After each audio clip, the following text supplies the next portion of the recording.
And what you always do, just to really insult you, is you always wrap up like unauthorized. You're like, oh, well, great. Anyway, thanks for that. I just noticed the time. Jenny and I are both like, okay. Bye. We'll be quiet. Sorry, talking.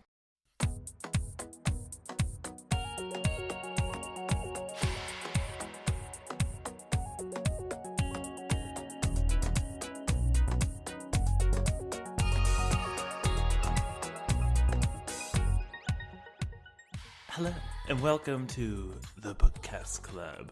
Or should I say, the Bookcast Club. Did you prepare that joke? That's why you wanted to lead it.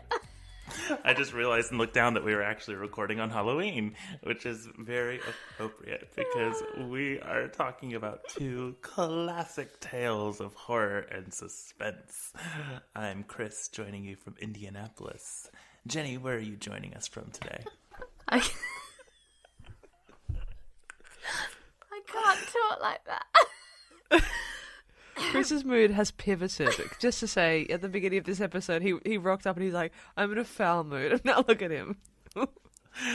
I wasn't a really foul mood. There were technological issues getting started today that were sending me a little over the edge. Yeah, he's gone too much in the other direction.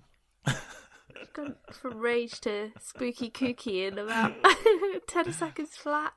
I'm coming from Norwich in the UK. And I'm Sarah. I'm coming to you from the Netherlands. Today we're going to be talking about two classic tales of suspense, which... You can't stop now, you've started. I can't. The Monkey's Paw by W. Jacobs, and The Yellow Wallpaper by Charlotte Perkins Gilman, whose middle name I always forget. I always just want to say Charlotte Gilman, but Charlotte Perkins Gilman. Is her middle name Perkins? Oh, you know what? I bet not, actually. Well, the PDF that I sent you guys to read, her surname is not Gilman on it either, if you look. Oh, did you send us a bit? I bought that book. Oh, you I did? sent you a PDF in the WhatsApp. It's a 10-page story. Yeah, I bought it. Well, I bought the ebook, and it cost me about $1.70, so it's okay. But I'll certainly be charging it to the podcast account. Don't worry about that. Claiming that expense back. Her maiden name was indeed Perkins. Very astute. She's called, thank you. Yeah, Gilman in mine.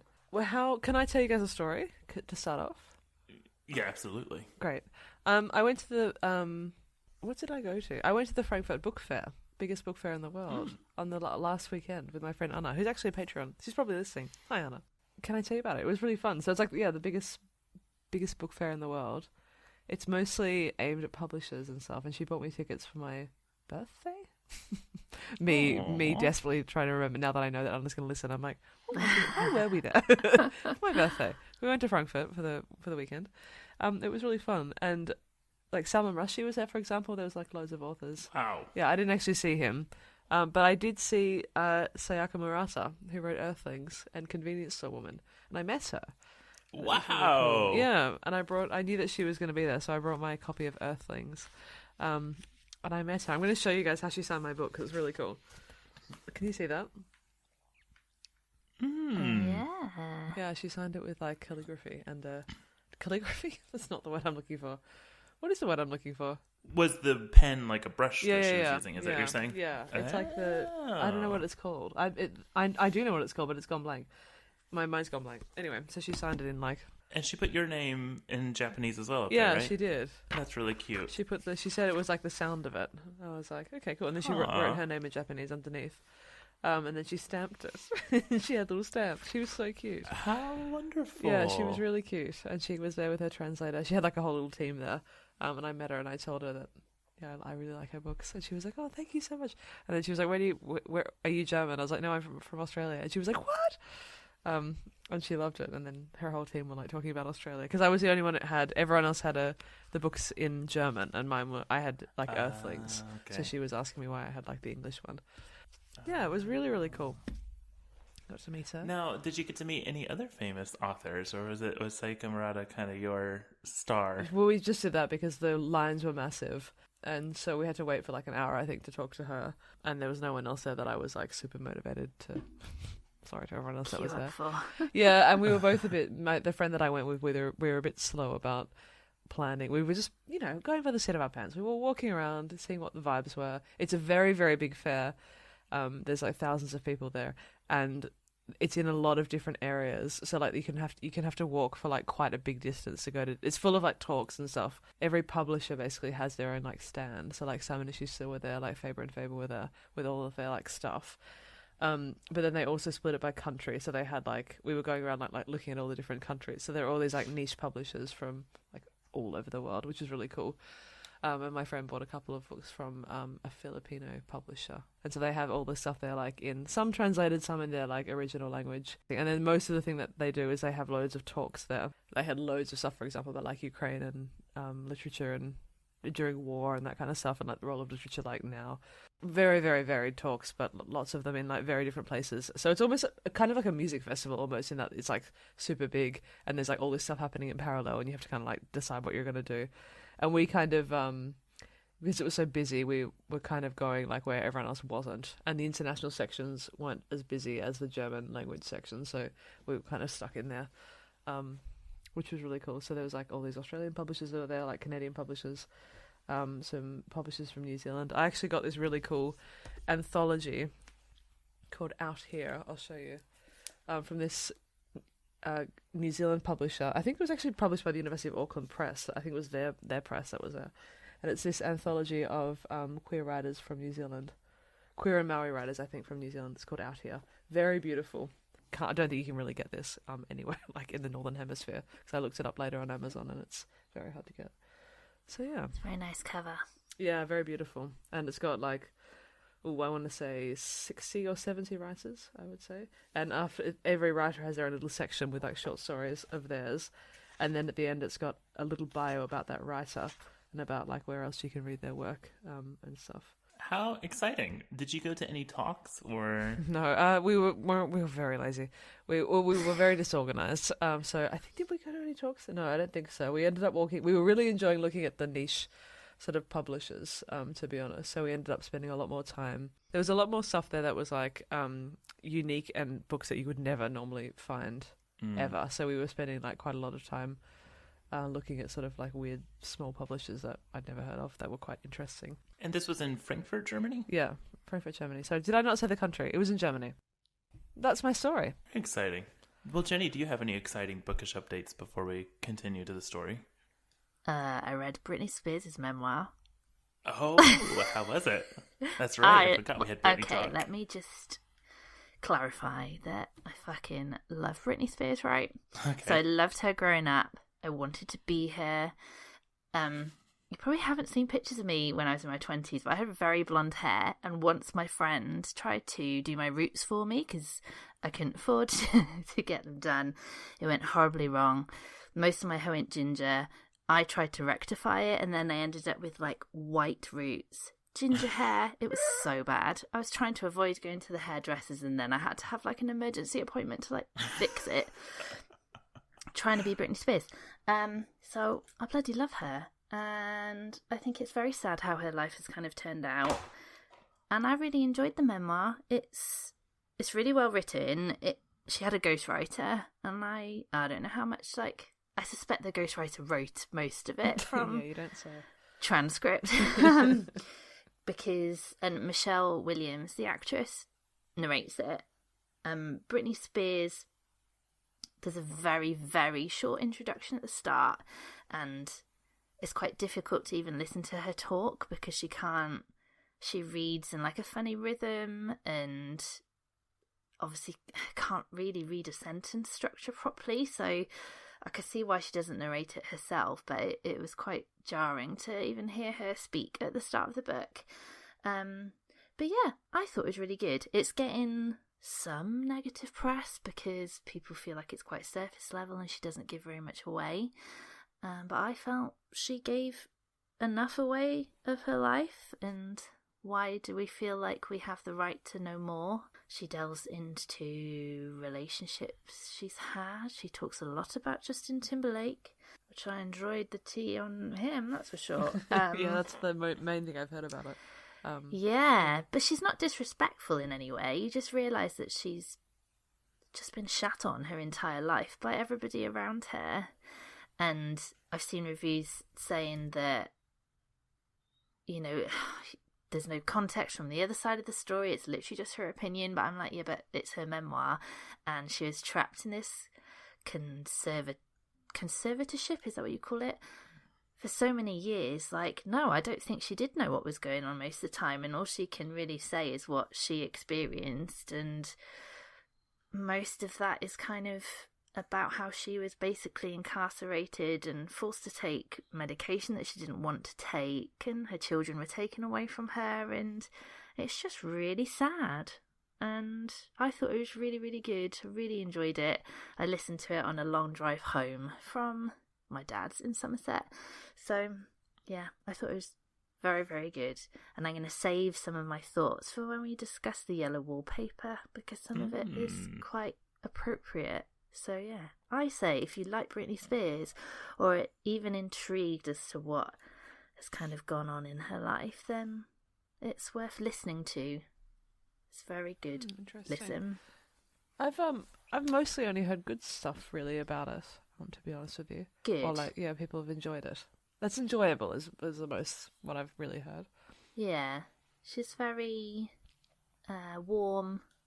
Which I think if you've ever watched interviews with her, she's a very kind of warm, bubbly person, and that does come across.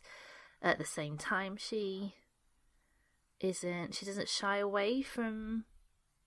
I thought it was going to... So Paris Hilton's memoir was she's very generous about everybody she talks about, whereas Britney Spears is quite, you know, gently scathing of her own family, which, yeah, I think is warranted. But yeah, I thought it's very good. Quite interesting. I've not read a celebrity memoir in a long time. I think the closest thing I've come to a celebrity memoir in years was when I read Amy Winehouse's father's memoir of her, which wasn't really a celebrity memoir. But that actually might be one I would read, because, I don't know, Britney Spears, the pop cultural influence of her is kind of undeniable. Oh, well, that's all. I really don't have any bookish news of my own to add, because I have been in such a reading funk. If a page of a book has turned in my house, it's because I left the window open in my library. How poetic. So yeah, it's been a little bit rough, and it was pretty disappointing, because I had like a whole bunch of plans about how I wanted to read some like spooky books for Halloween. I wanted to read Frankenstein. I wanted to read Dracula. Yeah, basically none of that happened. I've just been such a reading funk. It's difficult, like, to get... I'm somebody that I find myself very affected in terms of reading by, like, if I'm sad about something in the news, and like the news has been very depressing for the past 2 weeks, so like no reading has been getting done. But next month is Nonfiction November, and I'm Britney really Spears hoping... memoir. Hey, there we go. Nonfiction November recommendation for the listeners. But I actually do find nonfiction easier to read when sad stuff is in the news, because like I think sometimes with novels I find it difficult to be like to work up an emotional investment into fictional people's problems when like something so horrific is going on, whereas nonfiction is real life, and it's, I don't know, maybe it feels less indulgent to read. Totally, yeah, I definitely find that. I think we talked about this a little bit in the grief episode, which I guess we'll link in the show notes, but I definitely find in moments where I'm in a headspace where that's very serious for whatever reason, I find it very hard. I get very like angry and dismissive of things that are fictional, and I'm like, especially anything that's not literally like A Little Life or something of that caliber in terms of like the severity of content. I'm like, I almost get a bit, I'm like, how dare you write about something so trivial when there's such serious things going on. And that could like apply to, you know, anything that's going on in the world, really. And it's funny because like that's not like my genuine attitude about art or novels, but it's like the only thing running through my head when something horrible is going through the news as well. So like, yeah, you know what I mean? Like it's not like how I actually feel about art most of the time. Yeah. But yeah. So I've got some nonfiction books I'm planning on reading, and hopefully that'll include some memoirs and audiobook listening, because I'm going to try and get a little bit more into audiobooks and try using them on runs, see how that goes. I've never been one to try that, but I am going to. It's a new era. I find non-fiction books are really easy to pick up and read like a chapter. I mean, if I read a chapter of a non-fiction book, I'm quite satisfied with that. That sort of like tiny little piecey way of reading. So, one of the books I want to read for non-fiction November is How to Survive a Plague, which is about AIDS. Obviously, keep it light. Yeah. It's about the AIDS crisis. Which I've had for a few years, which I'd like to read. Oh well. What are you planning on reading? I've got actually some Noam Chomsky books I was planning on rereading. So on Power, I was planning on rereading some Noam Chomsky. I was planning on rereading his 9/11 book, which was it was called 9/11. Could it have been prevented? No. I'm trying to find it. It was called 9/11. Was there an alternative? Okay. Which was a collection of essays and interviews with Chomsky, kind of in the aftermath of the follow up to 9/11. So it was in the immediate aftermath, a few interviews and essays that he did, and then a 10-year later retrospective after the assassination of Osama bin Laden. And at the time, I remember finding the text like quite groundbreaking for me politically, because I read it like when I was 19. So it would just kind of be interesting to kind of reread it now, kind of 10 years on, and see how much of the kind of commentary and stuff still holds up. And then I'm also planning on rereading Ilan Pape's text on the ethnic cleansing of Palestine. Yeah, there's a couple others. Light stuff. Oh, yeah. If I go into nonfiction, though, it's usually because of, I don't know, I want to read something a little more deep. Yeah, I really love nonfiction, actually. Yeah, exactly. Agree.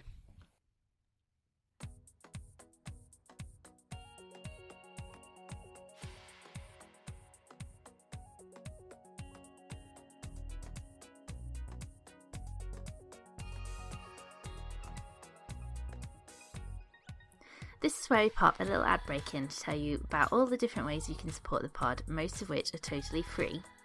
A really effective and easy way of showing your support is by rating and reviewing us on Apple Podcasts. There is a link in the show notes that will take you straight to the Apple Podcast page where you can write a review. If you listen on Spotify, you can also very easily give us a star rating. You can also share our posts on social media. We're at Bookcast Club on Instagram and TikTok. You can sign up to our free monthly newsletter on Substack, where we share even more book recommendations, our pick of the new releases, and all the latest podcast news. But the best way for us to find new listeners is by you telling your book-loving friends and family about us. If you want to support the podcast financially, we do have a Patreon account. You can sign up for as little as £2 a month. We offer early access to the podcast, a close friends feed on Instagram, monthly bonus episodes, and our top tier will get you all of the above and personalised book recommendations. We get you to fill in a survey and then we tailor our book recommendations to your preferences. We will also send you books in the post. There are over 30 bonus episodes you can get instant access to if you sign up as a Patreon today. We now also offer a 7-day free trial with our bonus tier. The link is in our show notes. But however you choose to show your support, we as always want to say a huge thank you. We appreciate each and every one of our listeners. Now, are we all ready? You're doing your spooky voice again. Frightened off of us. We made As we discuss two classic tales of suspense and horror. So would we like to talk about the Yellow Paper or the Monkey's Paw first? Let's talk about the Monkey's Paw first, I reckon. I also reckon. Okay, well, I reckoned first. That's 2 reckons. I reckon. The Monkey's Paw. Would one of us like to briefly summarize the Monkey's Paw? I can. I took notes. Awesome. I've written it's a short story collection. That's not true. It's a short story. Good notes, aren't they? So this is a short story by, who did you say it was called? W.W. Jacobs or something? W.W. Jacobs. W.W. Jacobs. Which is about quite a short story, and it is about a family who were visited one night by a sergeant major. And it's got very much feels like an Agatha Christie story. And he has with him a monkey's paw, which he claims grants wishes. That sounds quite ludicrous the way that I'm explaining the plot unfolds. it's a little bit more sensible than that. And so he has this monkey's paw, and he sort of mysteriously makes reference to the fact that it grants wishes, and then they end up in possession of the paw, and it is about what happens to them once they have this mysterious wish granting paw. God, these are difficult words. Yeah. Yes. I would just also note that it is very hinted that how evil and malignant the paw is from the very beginning, because the guy tells us that the first man, his final wish from the paw was for death, and that he himself had used the paw 3 times and had gotten nothing but ill from it, and now he has passed it on to its third and final hosts. Yeah. It also pretty much literally starts with, like, it was a dark and stormy night. Yeah. Yeah, the paw. Sorry, you go. This tale scared the crap out of me when I was little. I read this when I was 11 years old. Terrified me. I remember, like, genuinely feeling like I could hear the scratching at the door at the end. Yeah, I remember it being extremely terrifying, disgusting. And I remember the edition of the book that I had, it actually had, like, a picture of the gnarled monkey's paw and, like, what this talisman probably looked like. It was very gnarly. It was, like, one of those books that, like, kind of was, like, you know, classic tales of horror for kids and stuff, you know? And so in a lot of ways, I think I still have this, like, incredible affinity for, like, the idea in my mind of how terrifying this story is, and then, like, rereading it as an adult, it's really not that scary. No. It is upsetting, you know what I mean? And it's really, I think, cleverly constructed, and, you know, kind of was, I think, what gave birth to this, like, trope and horror of, you know, the thing that grants you wishes with consequences. It's, you know, there's been a whole bunch of, like, parodies and adaptations, and, you know, like, even episodes, I think, of, like, The Simpsons or something like that, where they've adapted aspects of the monkey's paw. It's kind of infiltrated pop culture a ton. And in fact, people even use the phrase that if you, like, wish for something, that maybe you're wishing for too much of something, that you're wishing upon the monkey's paw. So it's such an interesting story, I think, even though it's not nearly as terrifying as it was for me as an 11-year-old. Oh, but I can imagine. I've only just read it now. I hadn't read it before. I definitely would have been scared by this. Especially, I used to get quite scared by atmosphere and, like, people coming up to doors at nighttime. Yeah, I found that scary. So yeah, I think that that would have scared me as well. I would have been frightened.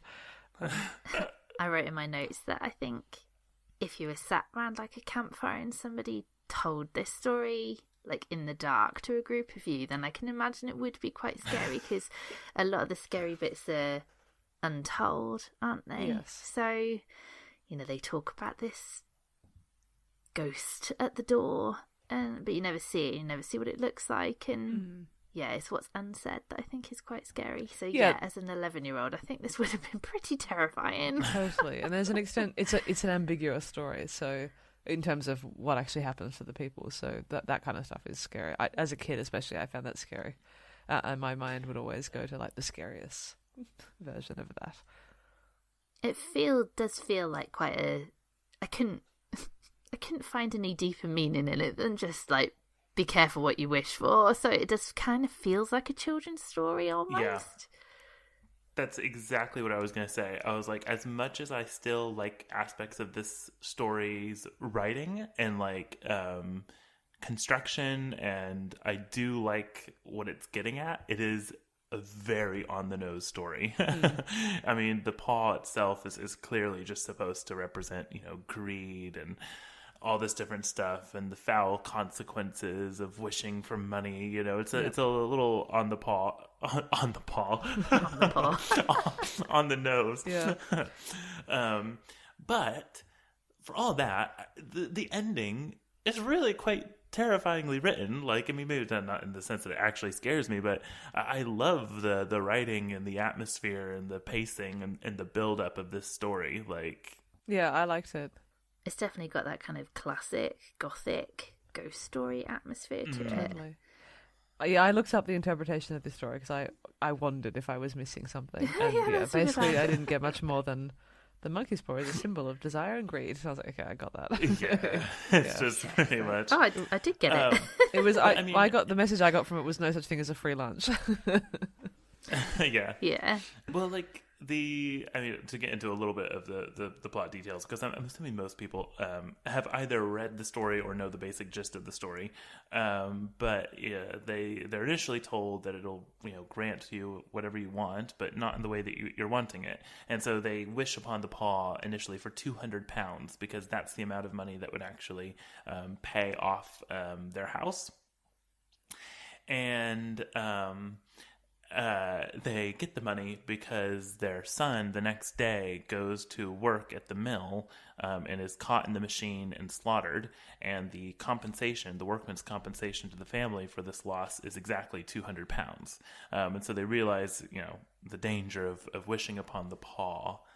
And because of this, what is initially taken from their life because of the paw, they feel driven to keep asking the paw for more, to get their son back. And the ending of that is really quite upsetting. Maybe I don't want to spoil too much, but I think the ending is quite sad. Really. Yeah, I thought it was good. And I like the fact that in the end you don't really know what the final wish exactly was. You get the idea of what the final wish probably is. But I've always wondered, what exactly that final wish is. Did he wish his son dead again? Did he wish him gone? Because when they opened the door, right, nobody's there. Yeah, it's good. Yeah. I really like the ending, actually. I thought it was really good. I just looked this up. Yeah, this was published in 1902, actually. So it's pretty old. It is pretty old. It's cool to read something like this, which is obviously very influential, and it's cool to read. Like, obviously, you read it now more than 120 years later, and you're like, But so I think it's really cool to read this kind of like original source material, and I really like the feeling of it. Actually, it really reminded me quite a lot of Frankenstein. I highlighted this paragraph, which is from the first part. So Herbert, the son, hasn't died at this point, but I think they've made the first wish for like £200, whatever it was. Herbert, who normally had a playful nature and didn't like to take things too seriously, sat alone in the darkness looking into the dying fire. He saw faces in it, the last so horrible and so monkey-like that he stared at it in amazement. It became so clear that with a nervous laugh he felt on the table for a glass containing some water to throw over it. His hand found the monkey's paw, and with a little shake of his body he wiped his hand on his coat and went up to bed. It's quite creepy. Yeah, it is creepy. I was really There's elements of it that's really creepy. Oh yeah, little, and then as they describe it later on, it's getting like more and more like shriveled and dried up. I realised that I was like picturing a rabbit's foot as like the classic talisman for the whole time, and then I suddenly realised I had to like reimagine. But I had this rabbit's foot in my head. Not a monkey's paw, but I think that's kind of like what's in my head. I'm picturing like a little round thing, but you're right. Like a monkey's paw would be more like a hand, right? Yeah.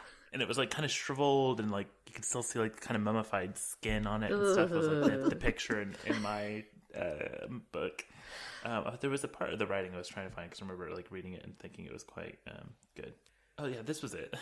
Which is just, I don't know, just to kind of show you, even in the things that are not particularly terrifying, this little story has a way of really kind of drumming up the suspense of everything. So this is where the man is coming to tell them that their son has died, and they've just realized that there's a stranger outside the door. It says, his wife made no reply. She was watching the mysterious movements of a man outside who, looking in an undecided fashion at the house, appeared to be trying to make up his mind to enter. In mental connection with the £200, she noticed that the stranger was well dressed and wore a silk hat of shiny newness. 3 times he stopped briefly at the gate and then walked on again. The 4th time he stood with his hand upon it, and then, with sudden firmness of mind, pushed it open and walked up the path. Mrs. White, at the same moment, placed her hands behind her, hurriedly untied the strings of her apron, and put it under the cushion of her chair. I don't know, I just love the way they describe like the man wandering outside, the noticing of him. There's a certain kind of remove from all of the descriptions. So all of these characters, you never really get into like the real mindset of them or anything. It kind of has this outside storytelling voice of them, and the way like all the movements are described I don't know. I love it. Like every time I read this story, and especially I listened to this one being read aloud by David Mitchell from the BBC. Oh, yeah. Cool. The author, David Mitchell, not the British comedian, though I'm sure he would have done a fantastic interpretation as well. But just even in those moments, just that narration and all of that, it is a very... I don't know. It has this kind of pumping to it as you read. It I has, think it's because most of it's dialogue, isn't it? So when you get those paragraphs of text, it is quite powerful because there isn't very much of it. So to move the story along, those bits, are very like to the point and perfectly written, really. There's not even a ton of like kind of descriptions of like the situation or the room around. It's a lot of just kind of dialogue, what they're wishing for, what they're wanting out of things. And I don't know. I just love it. It's good. I don't blame you. Yeah, I'd never read it. I'd never heard of it before, Chris. Good spooky one to read on Halloween. Yeah, it is a good one. Right. Yellow. Oh, sorry. I'm very far with my mic. Yellow wallpaper. Yellow wallpaper. A much deeper story. Let's pivot seamlessly. Do you want me to do a little summary? Yeah, go on. So The Yellow Wallpaper by Charlotte Perkins Gilman. It's basically about a woman who's been put on bed rest by her physician husband to treat her for her nervous depressions and her hysterical tendency, which is... I've taken that from the actual story, and she's confined to a nursery room in this kind of old countryside mansion, and she becomes more and more obsessed with literally the wallpaper on the wall is kind of like patterned wallpaper that's getting more and more grotesque and peeling off the walls, and the whole story becomes more and more sinister, and she starts seeing things and describes herself as like she sees other women like creeping around the garden, and by the end she's kind of, well, I don't know if the phrase climbing the walls comes from this story, but she talks about like creeping around the walls of the room. And interestingly, I think when this originally came out, which I should have written the date down for, this was just taken as like a straight up sort of spooky story. Like people didn't read into any hidden meaning behind it, whereas I think it's pretty obvious that it's kind of can be read into in many different ways, some of which I'm sure I haven't picked up on. But yeah, I really, really like it. I think I read it for the first time probably about 4 years ago or something, and I always end up recommending it as like a short kind of creepy story to read in spooky season. But have you guys read it before? No, I hadn't. It's been one I've been meaning to read for years and years, and just hadn't cool. got around to it. So I was happy to have the opportunity to read it. Actually, I thought I hadn't read it until I started reading it, and then I was like, I think I read this in like middle school or high school. Like this is very familiar to me. So yeah, I think I had read it before, but it had not stuck in my memory the same way that The Monkey's Paw had for whatever reason. Well, I think it's a lot more. Sorry, it's a lot more subtle if you were reading it. Well, it's a lot more subtle than The Monkey's Paw, I guess, if you were reading it at that sort of tender age. So that would make sense, I think. Yeah, I'm not sure how interesting it would be if you were reading this at age 11. Yeah, and I can see why it's studied at school, because it's got a lot of layers to it as such. But yeah, and interestingly, I have read it before, and I hadn't remembered an awful lot of it. The only bit I could really remember is the very end, where it's not really a spoiler, but I feel like most people probably know the story, have read it anyway. But at the end, she talks about her husband like coming into the room, and she's basically kind of totally lost the plot, and he faints on the floor, which I'm never quite sure as to why. Like, what has he actually seen? But she describes herself like still creeping around the walls of the room and having to step over his body, and that's the bit that had really stuck in my mind when I read it, and was the only bit I could really remember, other than the main kind of premise of the story. But yeah, I really like it.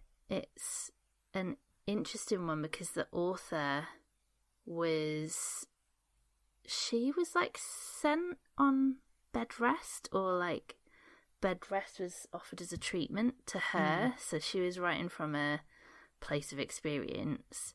Yeah, I think she suffered from postpartum depression, which is hinted at in this. Something I found interesting in this story. Yeah, in this story, it's like halfway through before you realize that she has a baby in the house somewhere, and that she's not attending to it. That all of the care and attendance of this baby is being cared for by the husband. And in fact, this is all happening outside of the room with the yellow wallpaper. And he keeps telling her that for the sake of the baby, for the sake of, you know, the care and stuff like that, you need to just kind of stay put and get your rest here. And slowly she's driven more and more mad. I thought that was interesting because she doesn't spend a ton of time thinking about her child, you know. That's why I think it really is about postpartum depression, because she kind of really fleetingly mentions the baby as well, but like you say, about halfway through. And I think in more extreme cases of postpartum depression, you can become very removed from your child, and some women reach the point where they don't want anything to do with them. And yeah, I don't remember when this was written. I feel like this was written in like early... It was 1902. 1900s, No, yeah. 1892, sorry. It was Okay. 1892. 1902 was the monkey's paw. Right. So kind of around the same sort of time. But for her to be... It's just so funny, isn't it? It's probably typical men that they didn't actually pick up on what she was actually writing about at the time, that they thought it was just some like straight up scary story, whereas I think it is very much about postpartum depression. And Totally, yeah, absolutely. I was reading about this as well, and I read that she sent this to her physician, I can't speak today, yeah, because she was put on rest. It's like a rest cure. It drove me crazy, actually. Like, not that I've had postpartum depression, but I could really empathize with her. And this vision of her, like, just sort of, like, going mad in this room, looking at this wallpaper, I was really, like, yeah, it was very frustrating and infuriating to me. because they take like, well, her husband takes away like all creative activity away from her as well. Yeah. And she's writing in secret, isn't she? Yeah. And then she'll write, like, verbatim that there are people coming and stuff, and that she's got to put her book away or whatever. I love that it's written in that like first person present tense, so you're never really sure what's going to happen in even the next moment, you know what I mean? Her fate is kind of hanging in the balance from the very beginning of the story. I love how creepy something as benign as a wallpaper design is described.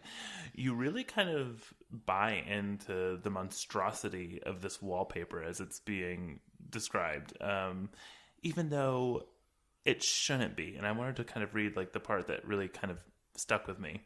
She says, "I know a little of the principle of design, and I know this thing was not arranged on any laws of radiation or alternation or repetition or symmetry or anything else that I ever heard of. It is repeated, of course, by breadths, but not otherwise. Looked at in one way, each breadth stands alone, the bloated curves and flourishes, a kind of debased Romanesque with delirium tremens, go waddling up and down in isolated columns of fatuity. But on the other hand, they connect diagonally, and the sprawling outlines run off in great, slanting waves of optic horror, like a lot of wallowing seaweeds in full chase. The whole thing goes horizontally, too, at least it seems so, and I exhaust myself in trying to distinguish the order of its going in that direction. They have used a horizontal breadth for a frieze, and that adds wonderfully to the confusion. There is one end of the room where it is almost intact, and there, when the cross lights fade and the low sun shines directly upon it, I can almost fancy radiation after all.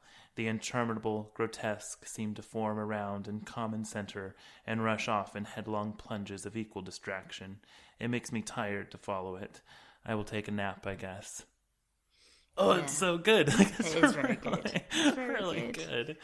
And you can imagine if you were like locked in a room and all you had to look at was the wallpaper, how you could kind of like end up in this, imagining these kind of patterns. And well, it's at one point she imagines like women like trapped behind it, doesn't she? And it's very clever. Okay, I was going to say, I actually, in my imagination, I was understanding this wallpaper to be innocuous, actually, was how I read it, and that the irregularity and the sort of the mess of it is sort of entirely in her own mind. I kind of got that feeling as well. Yeah. Or at least the malignancy of it is almost almost comes from the staring at it. Yeah. And I couldn't tell at first when when she first started to see like a woman in the thing, you know. At first I was like, where is this going? Like, is this woman, is it, because then around the same time that you realize that there's a woman in the wall, or at least a figure of a woman in the wall that seems stuck there, there's also finally a hint that like there's a baby, you know. And I was like, I wonder if this like shadow woman in the wall is the woman that's taking care of her baby. Like, is she, like, you know, trying to say this kind of other self? But then I realized, like, no, I think this is also like herself being kind of like locked in this room, because it reminded me, I guess, a little bit of something that happens in the short novel by Helen Phillips called The Need, which I think was in some ways inspired by The Yellow Wallpaper. So if you like The Yellow Wallpaper and want something that maybe has a slight, I don't know, there's something about The Need by Helen Phillips that I think goes quite hand in hand with The Yellow Wallpaper. I kept thinking of Wide Suck SOC by Jean Rhys, and that woman, there's the housekeeper who goes back to the title character all the time. The title character who goes back to the main character all the time, and that's what I was thinking of when the woman starts to appear on the wall. Yeah, so I had a lot of fun with what that woman was, what exactly was being projected onto the patterns. It's a beautifully written story. I was really impressed with the writing, the atmosphere, everything about it. Yeah, I really liked it. It's a very good. I was going to quickly just like link back to Britney Spears. Yes. But it really reminded me of Britney Spears talking about her kind of confinement because she was sent to various like mental institutions and medicated for long periods, where she wasn't allowed to see anybody. And she talks a lot about how in her conservatorship, like all her creativity was stifled, and because she had Vegas residencies that were booked for her by her father. Like, she had to do them, she had no choice, and they would never let her like play with her own songs. Like, she had to perform like all her old tracks, when what she wanted to do was like either do like different versions of them or remixes, and she wasn't allowed to do it. And she talks about how the longer she was under that conservatorship, the more childlike she felt, and she lost a lot of her like self-identity, which is why the book is called The Woman in Me. I think that's the title. Because she just felt like a child, and she says that's why she behaves the way she does now, is because all her creativity was stifled, and she was a performer that wasn't allowed to do what she wanted to do. And I just found that really interesting, because she, in The Yellow Wallpaper, she is treated like a child by her husband, like she's spoken to like a child. And I just found it really interesting to make the comparison between the two, is that's how Britney Spears felt, is that she became more and more infant-like the more they tried to kind of like keep her wrapped in cotton wool. Totally. So that was my Britney Spears point. Lovely. I love that. I was just going to bring up one last thing to bring the conversation down a little bit. But after I read the story, I actually looked up Charlotte Perkins Gilman, her Wikipedia, which like she's not a very nice lady, right? Oh, she's horrific. She's a raging racist. And eugenicist. And I had no idea, actually. I had known about The Yellow Wallpaper, but I didn't really know anything else about Charlotte Gilman. Oh yeah, she was a virulent racist. So I'm reading some of her writings now on the issue, and would not repeat it on the podcast. Really quite a nasty woman on. Yeah, writes a good story. Not a very nice person. Clearly has, maybe empathy for what she went through as a woman, but clearly does not extend to other classes. Yeah, interesting. Yeah, but the story itself, I was really quite impressed by the writing, the horror of it, the strangeness of it. I like horror that takes things that shouldn't be horrifying and makes it horrifying. Some of my favorite aspects of, for example, the novel Annihilation by Jeff Vandermeer was precisely because of the way that he was able to make things like this wallpaper that shouldn't seem scary feel so kind of warped in your own mind. You should read Things We Say in the Dark by Kirsty Logan, which is a short story collection, which is exactly like that. It's kind of like that everyday kind of horror of real life, and she puts that kind of twist on it, but especially around motherhood and women. It's very, very good. Interesting. Lovely. Do you need to wrap up, Chris? Yes. But Me and Sarah you're gonna wrap up. I didn't want to be accused of trying to wrap things up against anyone's will again. Chris, that was all I had to I add. say it with nothing but affection. That was all I had to add. I really enjoyed revisiting The Monkey's Paw and potentially revisiting The Yellow Wallpaper. Can't remember if I read that before. I think it was a revisit. For me, first time, enjoyed them both. Nice. Spooky times were had. This shall be coming out a week after Halloween. But the fun doesn't have to stop.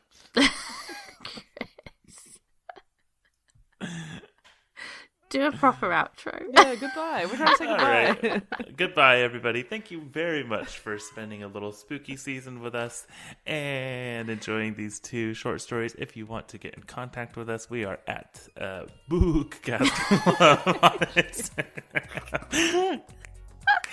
And all of our social media handles. We are the Bookcast Club at gmail.com, correct? Is that our email? Yes. Yes. And No, it's you not. can call us. Gmail. Oh, what is it? Outlook. At Outlook, yes. Bookcastclub at outlook.com. You can contact us with any comments, questions, or any recommendations for podcast episode ideas. If you would like to become a Patreon, we would always appreciate your membership. We have well over 30 bonus episodes, I would think, by this point in time. I think they're all worth a listen. And yeah, thank you guys very much for listening, and we can't wait to talk to you again. Bye. Bye. Bye.